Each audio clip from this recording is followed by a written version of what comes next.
Olá, estamos de volta com notícias de Fortaleza, trazendo sempre informação de qualidade e os principais serviços da nossa capital.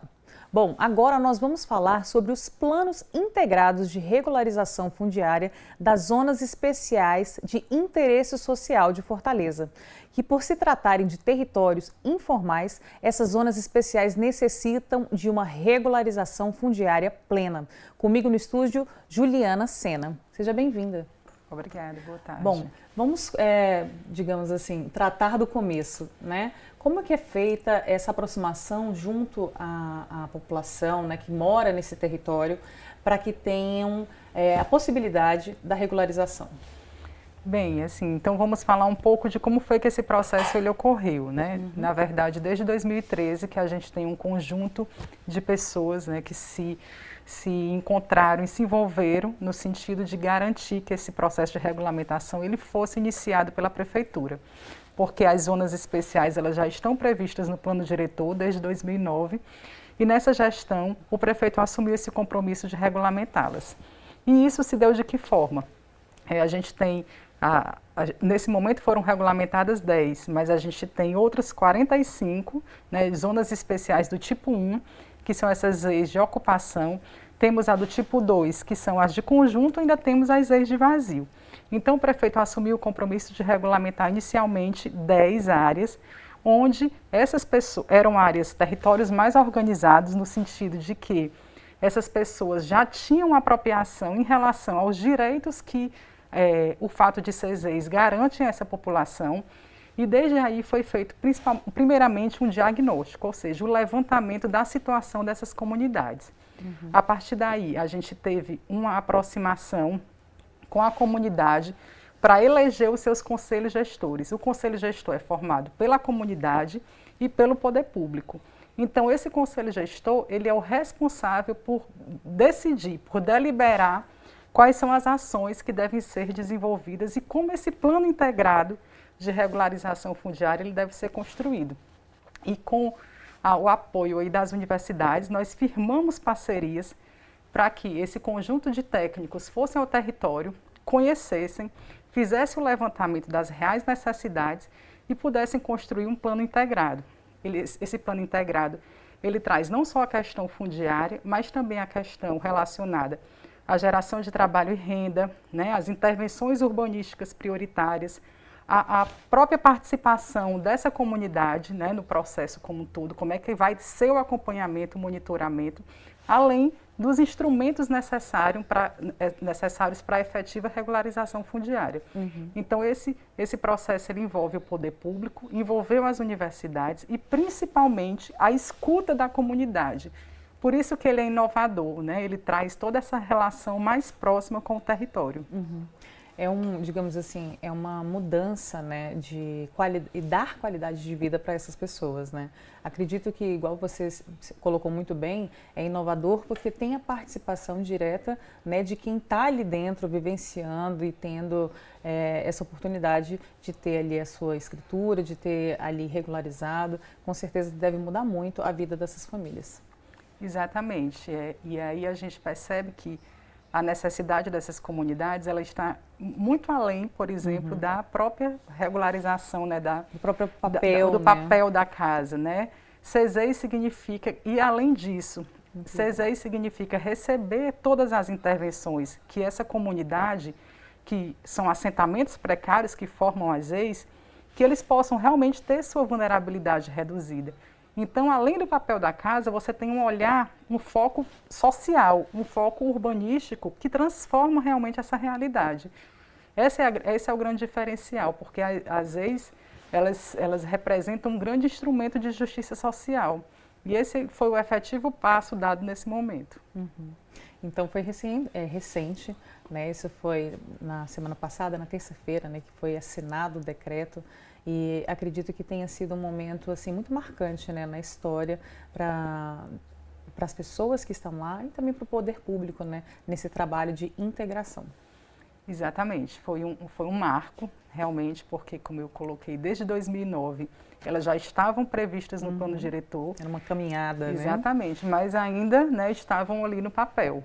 Efetivamente, o processo de regulamentação que é todo esse passo a passo que eu coloquei para que a gente tenha um caminho. Agora a gente tem um plano. Esse plano precisa ser implementado. E aí você tem a participação de várias secretarias, né? Porque você vai desde a habitação, as intervenções de infraestrutura, saúde, assistência social, né? E todo esse trabalho também de desenvolvimento local, né? Conhecendo as potencialidades econômicas. Então, criando um perfil para esse novo espaço, né? Exato. Então, assim, principalmente nesse momento onde as questões das vulnerabilidades elas se apresentam de forma mais acentuada, essas comunidades, né, terem esse plano, esse norte, né, essas diretrizes para que elas possam realmente receber de forma prioritária intervenções da prefeitura, significa um grande avanço para todas essas comunidades. Com certeza. A gente vai conversar mais já já. A gente vai para um rápido intervalo e a gente volta já já.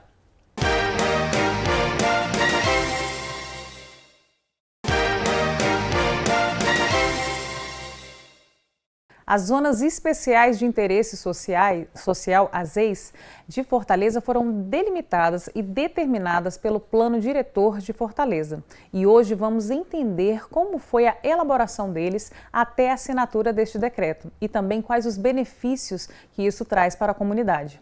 Bom, falando um pouco dos assentamentos, como é que é feito esse processo de regularização?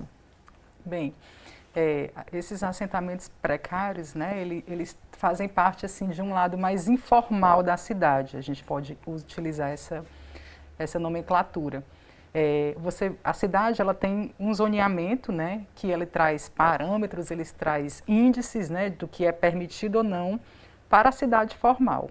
As ZEIS, elas não tinham essa definição, elas atendiam porque elas não tinham esses parâmetros, esses índices específicos em relação às questões, né, da moradia e tudo, como é que deve ser o lote mínimo, o tamanho mínimo dessa casa. E elas tinham que atender a cidade formal, que já tinha seus parâmetros ali estabelecidos. A partir do momento que é feita uma leitura, que a gente vai identificando que, né, você tem um padrão de casas, né, de moradias que são bem diferentes da cidade formal. Então você vai criando parâmetros e índices específicos para essa área. Então as ZEIS, a partir dessa leitura, elas têm essa norma especial de uso e ocupação do solo. É a partir dessa norma especial que o processo de regularização fundiária vai se dar, porque você tem aí agora as regras mínimas para essa regularização. E também protege principalmente o direito de permanência dessas pessoas nesse espaço, porque você tem uma questão que é do próprio direito à cidade, né, que está muito vinculado a essa luta das ZEIS. Então você tem pessoas que ocupam áreas, né, que, de forma desordenada, que são áreas que são nobres na cidade, né, e que o processo de regulamentação garante a permanência a partir do momento em que você tem novas regras de uso desse local, né, de uso desse solo, novas regras de tamanho máximo também desses lotes, para que você garanta ali o direito, né, uma forma de garantir, de facilitar que as pessoas permaneçam, né, nos seus espaços. E também, a partir desse momento, facilita para você ver a evolução desse espaço, né? Trazendo mais segurança, saúde. Acredito que a partir desse momento, aí sim, você consegue, né, fazer um balanço, por exemplo, de quanto evoluiu um espaço desse. O Plano Integrado de Regularização Fundiária, né, como também já tinha colocado, ele traz, além dessa questão do processo em si, né, de titulação e que está mais vinculado à questão fundiária, ele vem junto com isso toda uma intervenção que fez essa leitura, né, das necessidades desse território, relacionadas à drenagem, a esgoto, né, a questão das vias, né, do alargamento de vias, né, ou outras necessidades que foram apontadas no plano urbanístico. E junto com isso, você também vai ter toda a partir desse olhar social, a indicação desses potenciais locais, para que eles possam ser trabalhados de alguma forma. Então, o processo ele é todo integrado, visando realmente reduzir as vulnerabilidades desses locais. E claro que no monitoramento a gente vai ter condições de fazer essa leitura da transformação, né?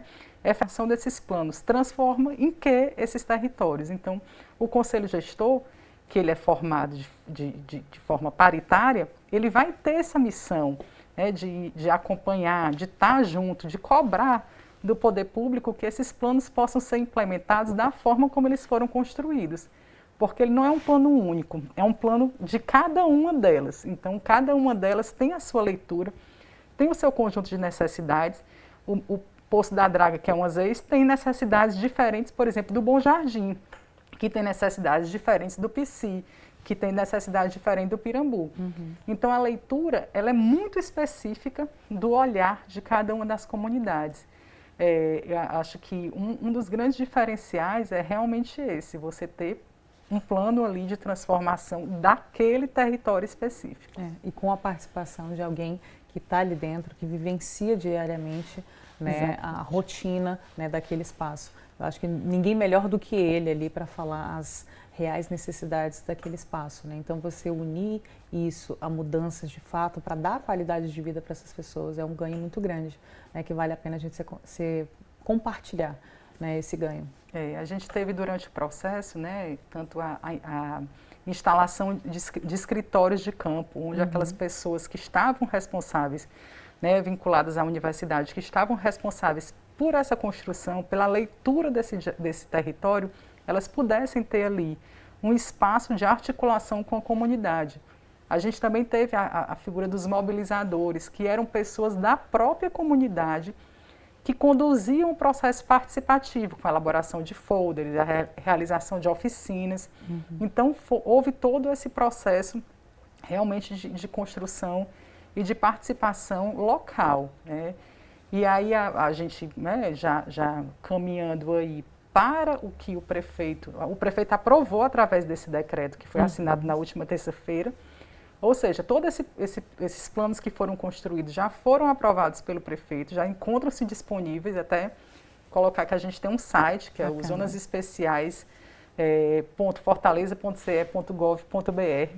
Lá vocês encontram todos os planos de cada uma dessas ZEIs, o decreto assinado pelo prefeito, e uma grande novidade também foi o encaminhamento das mensagens, das minutas de lei, né?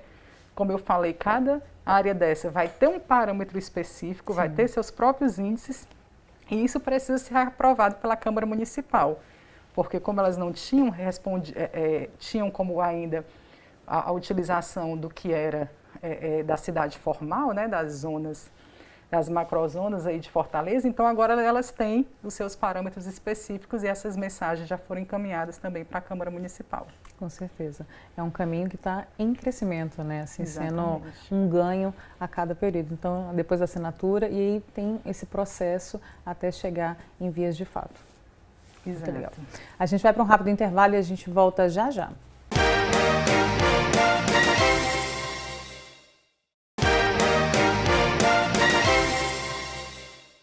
Acompanhar agora o analista de planejamento e gestão do Implanfor, Haroldo Lopes Soares Filho, que explica o que são as ZEIs e por que elas foram criadas. Roda VT. As zonas especiais de interesse social, ZEIs, são áreas delimitadas pela Lei do Plano Diretor de Fortaleza de 2009.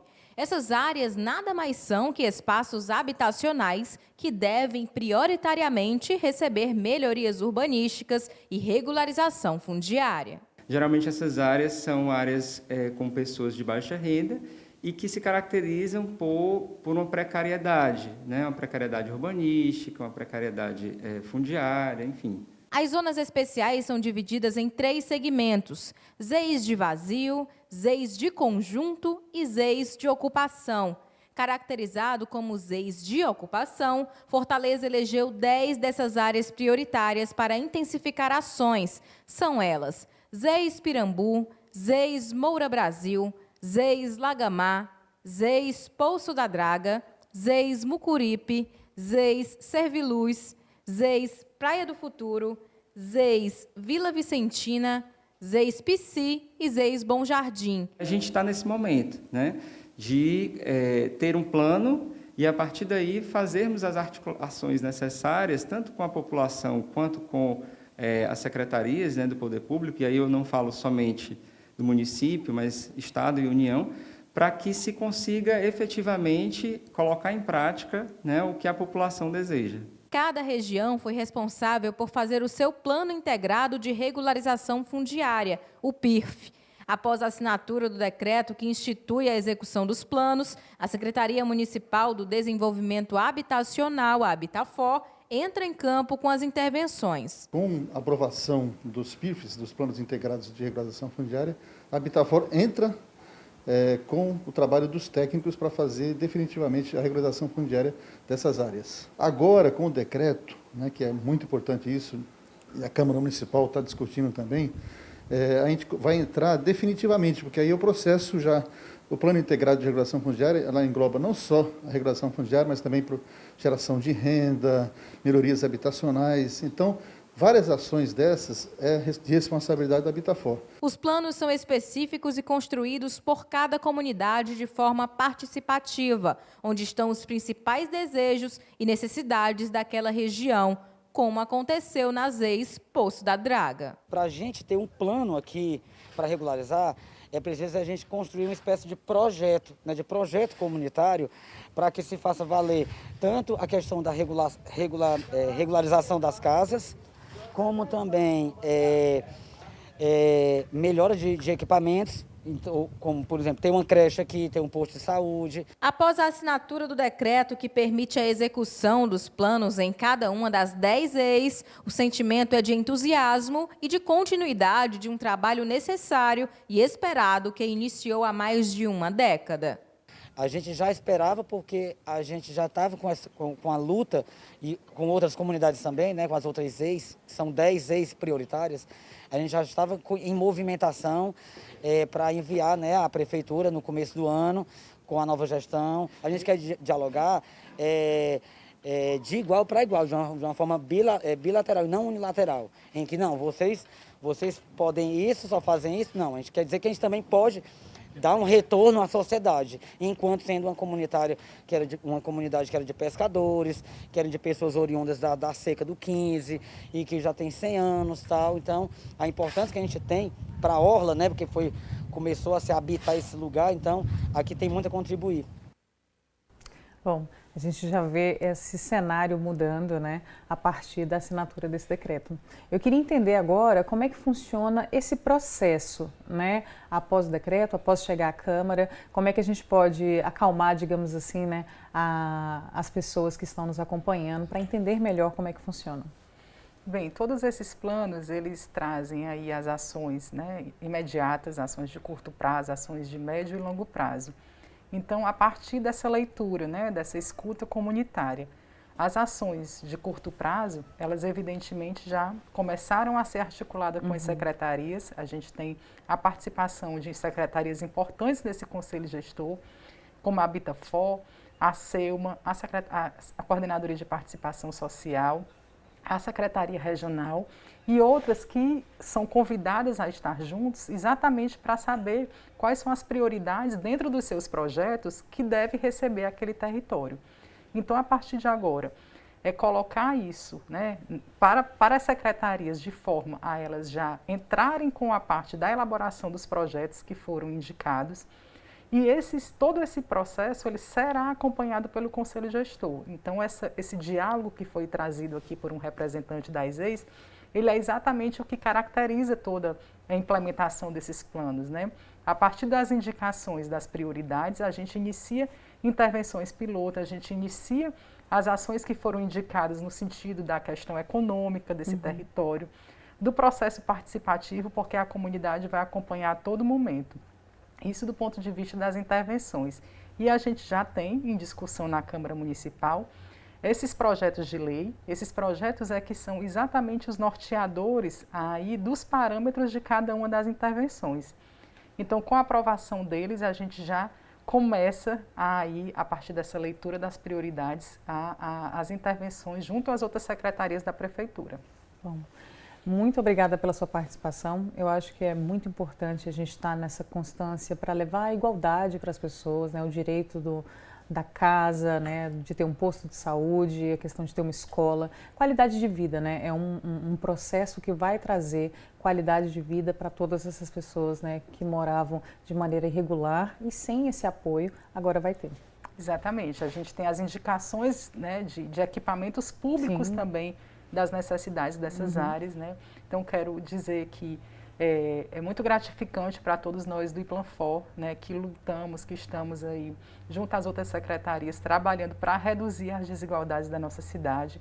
E a gente tem, sem dúvida, com esse passo de efetivação, de aprovação desses planos, aí um grande instrumento, né, de transformação de comunidades tão carentes, comunidades que tanto necessitam desse olhar, né, do poder público. Claro que temos outras aí que também precisam é só o começo, né? Exatamente. Também dizer, então, que o compromisso, né, é que a gente possa continuar, e o compromisso, eu acho que dessa gestão, que tem continuidade na próxima, é continuar com esse trabalho de transformar e reduzir as desigualdades da nossa cidade. Com certeza, uma Fortaleza muito melhor. É o que todos nós desejamos. Exatamente. Bom, e você aí continue na nossa programação. Muito obrigada pela companhia e até o nosso próximo encontro.